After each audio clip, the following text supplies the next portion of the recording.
Welcome to this week's edition of Flashback Friday, your opportunity to get some good review by listening to episodes from the past that Jason has handpicked to help you today in the present and propel you into the future. Enjoy. Welcome to Creating Wealth with Jason Hartman. During this program, Jason is going to tell you some really exciting things that you probably haven't thought of before and a new slant on investing. Fresh new approaches to America's best investment that will enable you to create more wealth and happiness than you ever thought possible. Jason is a genuine self-made multimillionaire who not only talks the talk, but walks the walk. He's been a successful investor for 20 years and currently owns properties in 11 states and 17 cities. This program will help you follow in Jason's footsteps on the road to financial freedom. You really can do it. And now, here's your host, Jason Hartman, with the complete solution for real estate investors. Hey, welcome to the show. This is your host, Jason Hartman. This is episode number 419. Our guest today will be Matthew Hart as we talk about gold, the race for the world's most seductive metal. I like to talk about this kind of stuff because it's such a good barometer for so many things. When we deal with dollars, when we deal with euros, when we deal with yen, when we deal with any currency, any fiat currency, that is a fluctuating thing, and it is not a very consistent measuring stick. But we actually love this. It's great because we exploit this to our advantage as real estate investors. So that is a wonderful, wonderful thing. And I'm coming to you today from Little Rock, Arkansas. It is Sunday evening, and we just finished our weekend property tour, had a great time. This was kind of a smaller tour for us. You know, it's a small market, a small city, so it didn't attract the normal 40, 50 people that come to a property tour. We had, I think, 22 people at this one. It was just an awesome time. So Saturday we did the Creating Wealth seminar. We spent several hours going over all these different scenarios that might impact our financial future, whether they be inflation, deflation, or stagnation, and how we can play the game correctly to win regardless of the economic scenario that we face. So that was very interesting and very enlightening, and we had a great time doing that. And then today, Sunday, we went out and we looked at a whole bunch of properties, and we shared a bunch of meals together. Yesterday, we had breakfast, lunch, dinner. We had a great dinner last night, and then a great lunch today at a Japanese restaurant. I thought it was kind of funny. Here we are in Little Rock, and we're going out for Japanese food. Not exactly what Little Rock, Arkansas is known for. What it is known for is being the most landlord-friendly real estate market in the country. It's the most real estate investor-friendly market. Yesterday, we had the property manager come in and speak to us for, I don't know, maybe about 20, 25 minutes or so. She talked all about how it is very, very landlord-friendly and talked a little bit about the audio that I played on a podcast several episodes ago about how Arkansas is the only state in the country where a tenant can face actual criminal charges for non-payment of rent while they're holding over the property. And I think that's pretty harsh. I wouldn't recommend that any landlord pursue that type of thing. However, it does work as a lever to get people to behave and fulfill their agreements. And if someone isn't paying the rent, they got to get out. Society is based on people keeping their word and living up to their agreements. If we don't have that, we have chaos, we have anarchy. So that was very interesting, and we got the real scoop, the real details on how that happens. And it was just amazing how low the vacancy rates are, and the corollary, how high the occupancy rates are here, and how easy it is to get properties rented, and how easy it is to have cooperative tenants because they pay their rent here. What a concept. And if they can't pay, they move. That's very refreshing when a lot of our clients come from much more socialist markets where the landlord doesn't get any respect. You know, the landlord is looked at the big evil investor. They must be super mega rich. They must be a billionaire because they own a property. And God forbid, they expect their tenant to actually pay them as they agreed to in the lease. What a concept, right? Those markets where it's very, very tough to do business for landlords are places like California, New York, the city metro area of Chicago. Those are places, among others, there are others in the Northeast and so forth, where landlords just don't have any rights. And one of the things we look for, besides a good diversified employment base, a good appreciation potential, a nice community, all of the factors that I present in the Creating Wealth seminar as what I call the lucky 13. 13 is generally thought of to be an unlucky number. I've identified 13 characteristics. You can get this in my Creating Wealth Home Study course if you haven't been and come out to see us live at one point. You can get those lucky 13 there and really learn about those factors that make a market desirable for investment, for landlords, for real estate investors. And Little Rock, it's just such a pleasant, clean, wonderful town. Last time I was here, I felt the same way I did this time. Friday night, I went out to just a wonderful dinner at this gorgeous new restaurant called Cash. It's brand new. It's absolutely stunning. I went out with one of our clients on Friday evening, and after just a fantastic dinner, we walked around and we went to the waterfront area, and it's just beautiful here. It's so clean. I cannot get over how clean it is. And the comparisons that come to mind are one place I used to live, and that's Irvine, California, a super, super clean city. Another one is one I've been to twice, and I just visited a couple of months ago, and that is Singapore. Singapore, if you spit on the sidewalk, you're going to get a $500 fine. I don't know, maybe you'll go to jail or get a lashing. Remember that story about, what was his name? Michael Fay, I think, years ago, that during the Clinton administration, he was some crazy kid who vandalized some cars there, and they lashed him. Listen, I think that's barbaric, obviously, but it shows you the reason Singapore is so clean and everything is so orderly. It's because they take this stuff seriously. And I would, of those three cities, Irvine, Singapore, two of the cleanest cities in the world, I would put Little Rock right up there too. Just a gorgeous, gorgeous, smaller city. Really had just a wonderful time here this weekend, hanging out with our clients, learning, looking at properties, discussing issues. Be sure, if you haven't done this, come to one of our events, meet our clients. We have lots of repeat clients that come to these events, and you can talk to them. You can hear the good, the bad, and the ugly. We're very transparent about all this stuff, and it really gives you a chance to meet our clients. So here's what I'll say about that. We're going to see if we can get one more Creating Wealth seminar and property tour in before the end of the year. I'm not sure where it'll be yet, but we'll announce that as soon as we get it figured out and get it planned.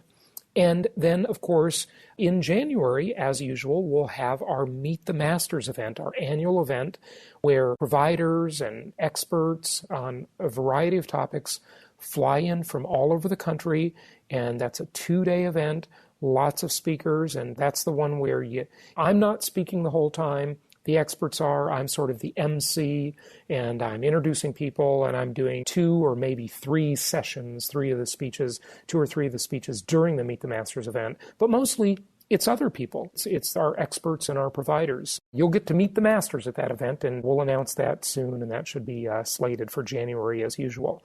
So please come and join us for one of those. Now, before we get to our guest today, this just broke. This is a big, big story, okay?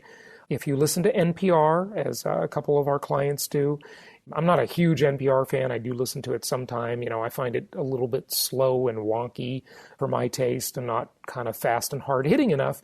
But they do have some good stories from time to time, some good in-depth stories. And on their program, This American Life, they talk about the secret recordings of Carmen Segura. And I will see if we can get Carmen on the show in the future.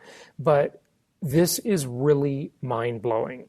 When you look at the relationship of these basically, and I'm going to say it, Wall Street, the modern version of organized crime, and, it's really hard to debate me on that because we all know it's true. Even all of the guests I've had on prior episodes who are Wall Street people, they know it's true. It's just disgusting what goes on at the highest levels of our government, our central banking system, at Wall Street, and Hartman went and she felt a bunch of things were wrong. And what she did is she went and she recorded secretly a bunch of these meetings where she thought things were inappropriate and things were wrong. And it just, although I haven't had time to fully digest this yet, I'm just diving into it this afternoon, but she really, really discovered a lot of things about this cozy relationship of how the Fed and the banks are basically conspiring together. There's just no real oversight. And I got to tell you, this is true in a lot of industries. In the Bar Association, the Bar Association bills itself, I guess, as an agency that is there to protect consumers, to give consumers a recourse against bad apple attorneys that do bad things. And what you find in reality a lot of times is it's nothing more than a club to protect these lawyers, okay?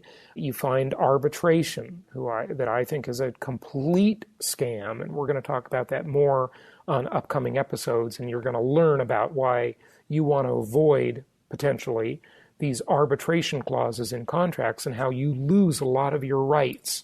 So look for more coming up on that. But there are so many of these things in our society where you don't even realize your rights and your recourse and your prosperity and, all kinds of things are just being taken away from you left and right. So we're here on the show as good investigative journalists to expose these shams so that you understand them and you can act accordingly to protect yourself. Let the buyer beware. And the buyer is really anyone, it's all of us in society who are engaging in transactions with companies, with businesses, with other people, and we don't realize how our rights are being diminished and our recourse is being diminished. So this Carmen Segarra thing is really, really mind-blowing. It's a big, big story, okay? So more on that on future episodes. Let's get to our guest today. Without further ado, I'm going long here. Let's talk about the economy and the metals and why they are important and why it's important for us to understand this stuff as investors and really just dive into it. Okay? So we will do that. Let's get to our guest today. We got a lot of great stuff coming up on future episodes too. So keep listening. And here is our guest. It's my pleasure to welcome Matthew Hart to the show. He is the author of Gold, The Race for the World's Most Seductive Metal, as well as some other books on diamonds and gold. Matthew, welcome. How are you? Oh, I'm very well, thanks. Thanks for having me. Good, my pleasure. And you're located in New York today, right? Yes, I am. Fantastic. Well, gold certainly is a seductive metal. It's just so visually appealing. It's so unique in its yellow color. You really chronicle the mining issues around the world, and I want to talk to you about whether or not we're in a gold rush and what's the state of the world as far as gold goes nowadays? Well, when you say, are we in a gold rush? I believe that we're ending what was the greatest gold rush in history, because there was gold exploration everywhere in the world, on every continent except Antarctica. Now, when we think of a gold rush, we generally think of the classic gold rush like California. In California, they mined 850 tons of gold in 10 years. Today, we produce 850 tons of gold in 3 or 4 months. And at the time of the California gold rush, that was a stupefying amount of gold, 850 tons. Today, it's a drop in the bucket. Gold is a $20 trillion a year business. But I call it a gold rush because there was, unlike California, it was the sort of classic gold rush that people in the business call an area play. In other words, someone finds gold in a given area, and then everybody else rushes there and digs for gold. Here, it was price-driven. So it was like the price converted all kinds of marginally prospective land in various parts of the world into suddenly hot land, because where gold was worth $800 an ounce in, say, 2008, at the time Lehman Brothers collapsed, gold price shoots up, and in less than 3 years, it's worth $1,900 an ounce. So that made all kinds of gold targets all over the world. All of a sudden, ground that was not worth exploring before is suddenly very worth exploring.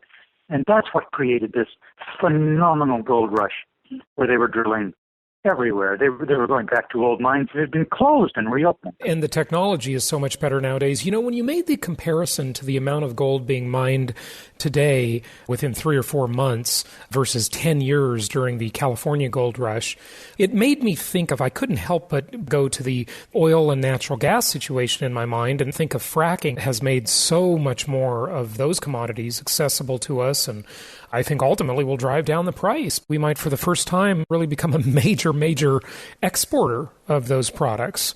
What's going on with technology in terms of gold mining? Some of the biggest advances in technology for gold mining have to do with recovery. In the last years of the 20th century, they developed to a very large extent the heap leaching. In heap leaching, very low-grade ore is profitable because it doesn't have to be treated in a plant. They just heap it up and leach out the gold with cyanide. A cyanide solution leaches out the gold, and then they capture the cyanide and put it in a tailings pond. And I know it sounds very horrifying, cyanide, but it degrades in sunlight quite quickly. And I know in Nevada, where they do a huge amount of heap leaching, in fact, you could say that Nevada, the success of the Carlin trend is to a large extent because of heap leaching, which made a lot of the marginal ore very, very profitable ore. In Nevada, the environmental people in the state there, the land and water people in the state, have told me that it's just not a problem. They don't have an issue with cyanide. They have other environmental issues. Most of it they have to do with dewatering, because as the mines go deeper, of course, they have to pump them out. And a lot of that water doesn't get back into the aquifers it's pumped from. It just evaporates. So there's a lot of water loss from the Great Basin. And I think that's the environmental issue. But to me, that's the big one, that heap leaching has made marginal low-grade ore profitable. And is there anything else on the horizon? I don't know if you asked someone in the oil industry before the advent of the newer technologies if they knew that, because, of course, we're always somewhat surprised about the next technology. But is there anything that's foreseeable, Matthew? Well, I guess some exploration techniques are better, but I think you might be looking at different locations for finding gold. For example, under the sea. There are companies now that have developed submersible prospecting systems, and the Chinese, in fact, are building a bunch of these small submarines.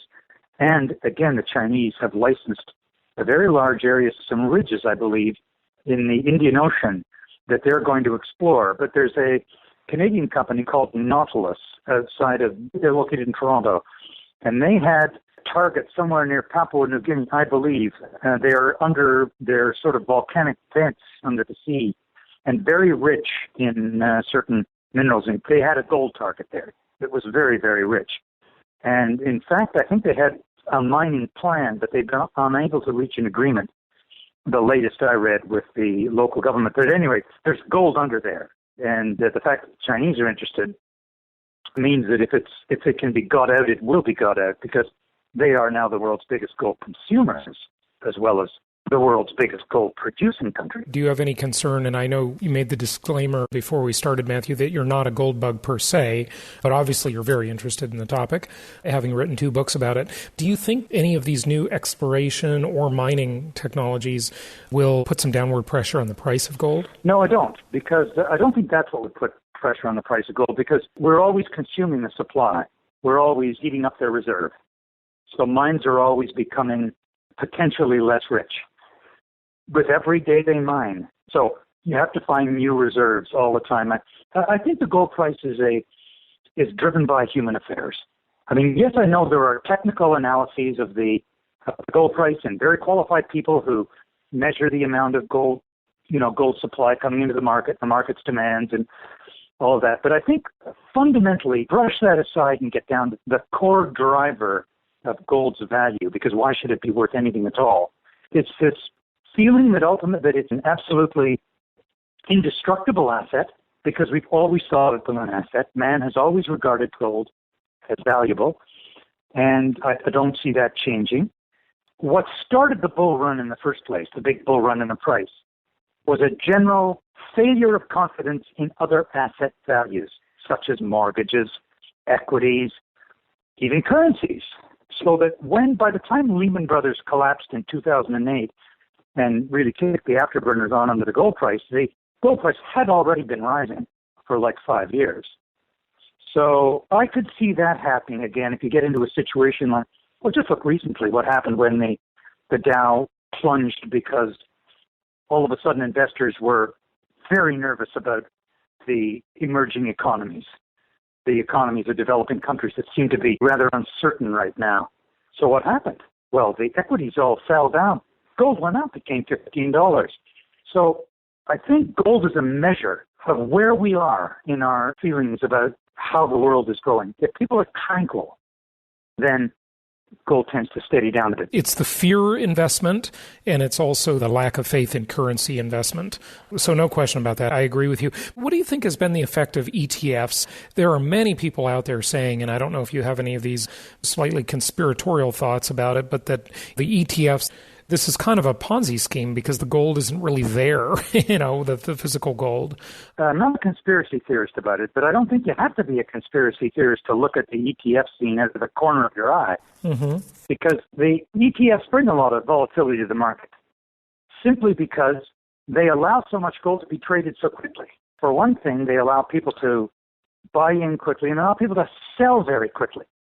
So if the gold price seems to be if the gold price starts to go down, it's easy to sell. It's easy to unload your position.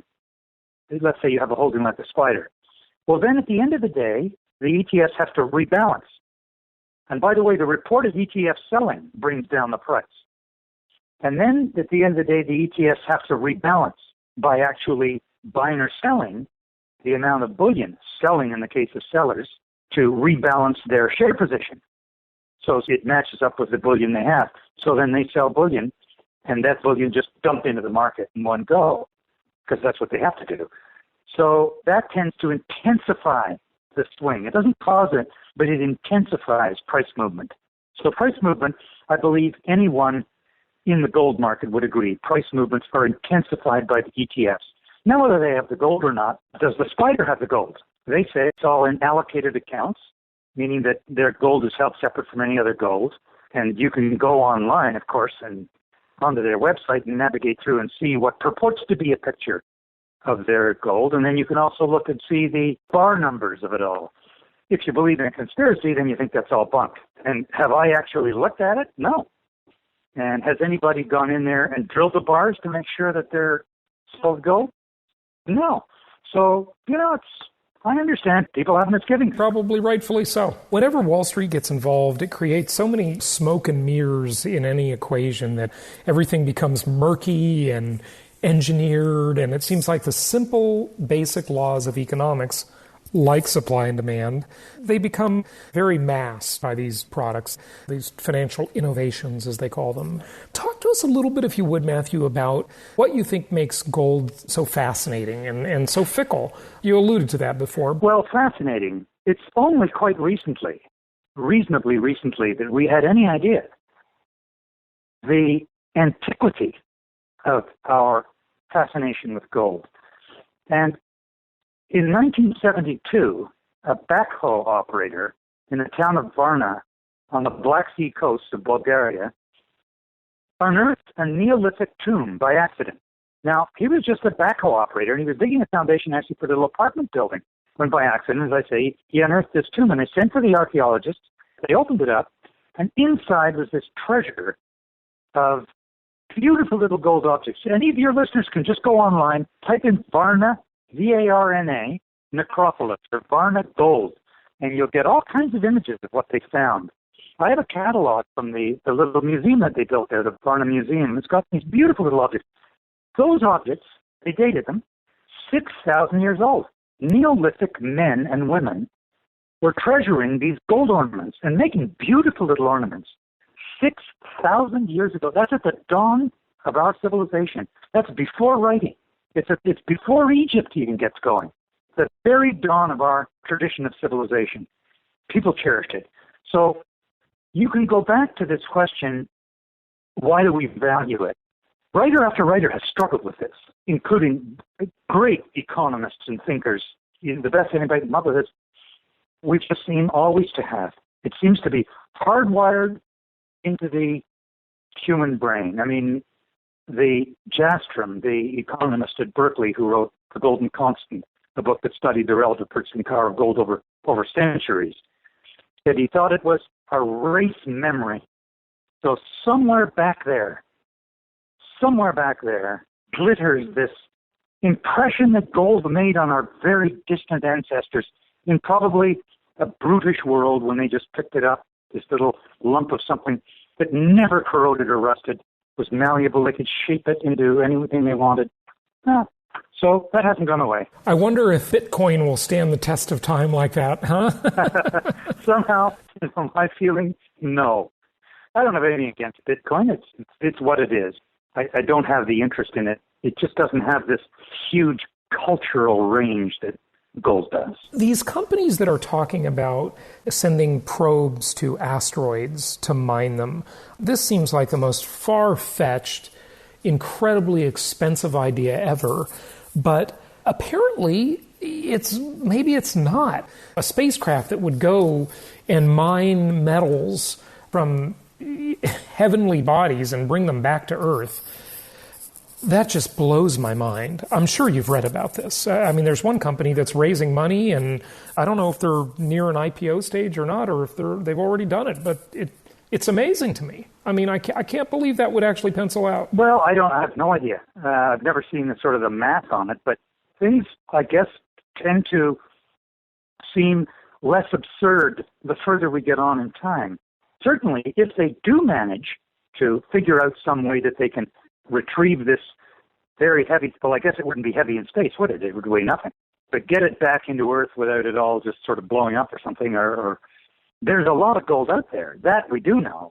I mean, NASA, in June, released this very interesting thing. In fact, one of my interviewers told me about it. I went up and looked it up online, and NASA had observing this distant stellar event in which stars had collided, or there was some kind of explosive event far, far off in the galaxy.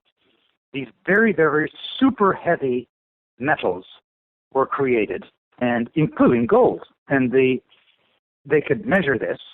How exactly, I'm not sure, but they have ways of measuring matter in distant space.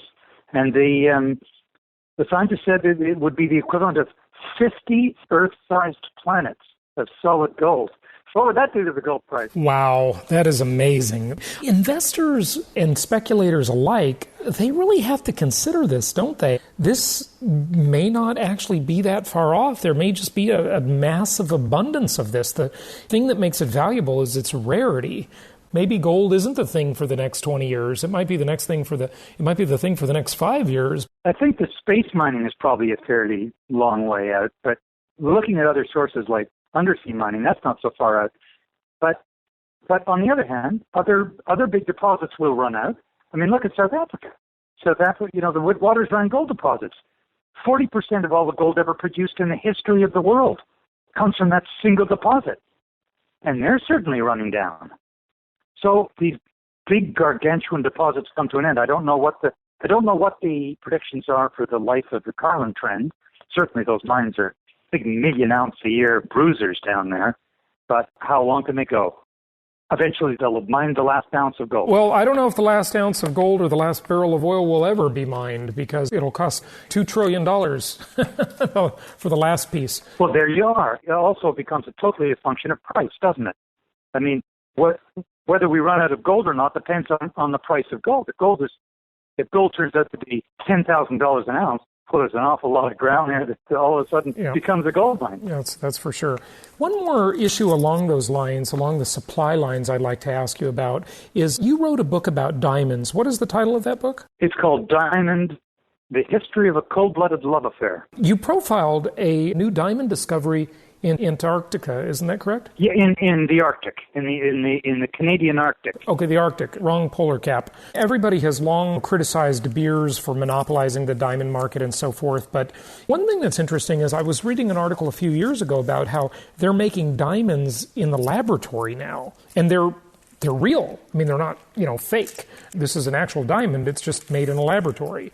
Any thoughts about that? Well, the main use for industrial diamonds, it's a very big business. In fact, De Beers is involved in it. And they certainly don't control the diamond trade anymore. They used to, but they haven't for quite a while. The industrial diamonds, the biggest maker of industrial diamonds is General Electric. They have a big press in Ohio. I forget exactly the name of the place. I think it's Worthington or a town that sounds like that. Anyway, it's in Ohio. They make they're generally used for industrial uses like drill bits and things like that. The actual making of gemstone diamonds, there have always been stories about this, generally about the Russians, how the Russians are making high-quality gem diamonds and manufacturing them. But I was asked to comment on that by an interviewer recently in England. And I just said, well, I guess if they could actually do it, and you couldn't tell the difference, because so far you can tell the difference between them, then it would destroy the value of gem diamonds, because their value is based totally on rarity. But they haven't so far, and it would be very expensive to do. You would be destroying the market you were developing this technology for. So I don't know if anybody could, unless they could figure out a way to do it cheaply. But other than that, it's not complicated. You need sort of a little seed of carbon, and then it's just pressure and heat. That makes a diamond. And you compress into a very short period what nature takes much longer to do. In your book, we're talking about the gold book now, Gold, the Race for the World's Most Seductive Metal. In your book, you have a chapter on the Camp David coup. What is that about? Well, that's about basically the end of the gold standard in 1971 when the Nixon government came to power and ended the gold standard. It wasn't really a gold standard at the time. It was the remnant. It was the last. It was a pseudo gold standard. It was the last version of the gold standard. The United States dollar at the end of World War II, the United States had 75% of all the monetary gold in the world, roughly. That's generally accepted. So that would be about 20,000 tons. So the other countries after the war, they couldn't be on the gold standard because they didn't have enough gold. The U.S. had all the gold. So other countries tied their currencies to the U.S. dollar, and the U.S. dollar was convertible to gold. Now, what happened? Isn't that interesting, though? And then we backed out of the deal so we could inflate our way out of our spending problem. Well, you backed out of the deal because it wasn't working. What happened was the economies of other countries improved after the war, and so Americans started buying Japanese cars, German cars more, foreign electronics, all things like that.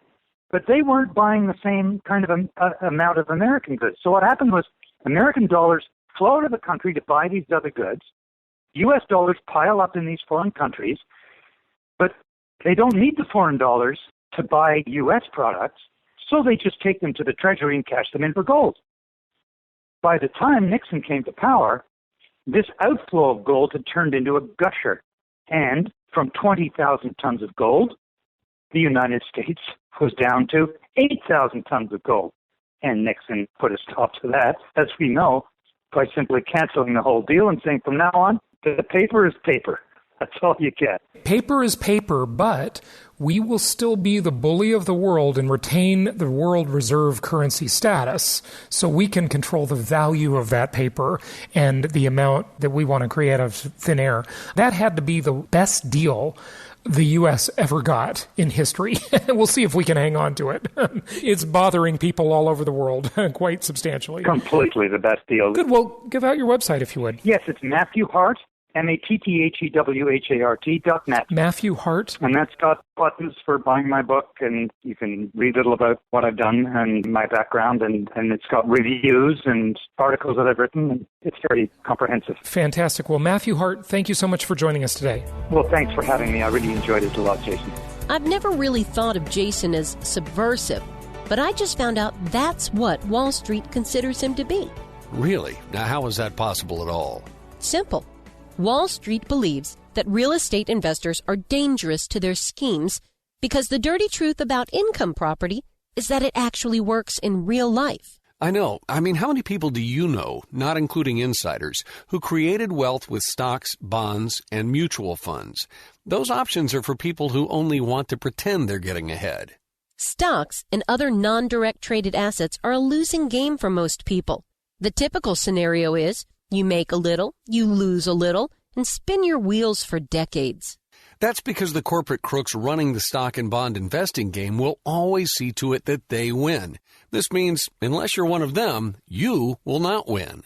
And unluckily for Wall Street, Jason has a unique ability to make the everyday person understand investing the way it should be. He shows them a world where anything less than a 26% annual return is disappointing.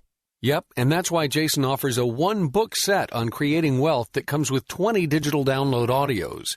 He shows us how we can be excited about these scary times and exploit the incredible opportunities this present economy has afforded us. We can pick local markets untouched by the economic downturn, exploit packaged commodities investing, and achieve exceptional returns safely and securely.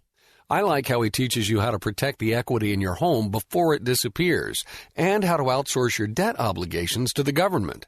And this set of advanced strategies for wealth creation is being offered for only $197. To get your Creating Wealth Encyclopedia Book 1, complete with over 20 hours of audio, go to jasonhartman.com/store. If you want to be able to sit back and collect checks every month, just like a banker, Jason's Creating Wealth Encyclopedia series is for you.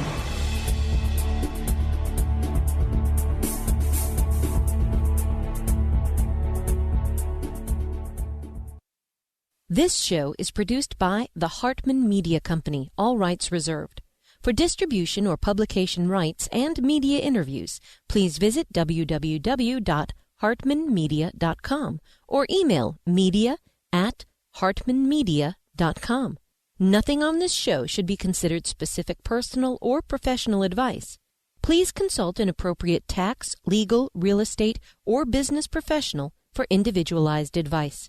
Opinions of guests are their own, and the host is acting on behalf of Platinum Properties Investor Network, Inc. exclusively.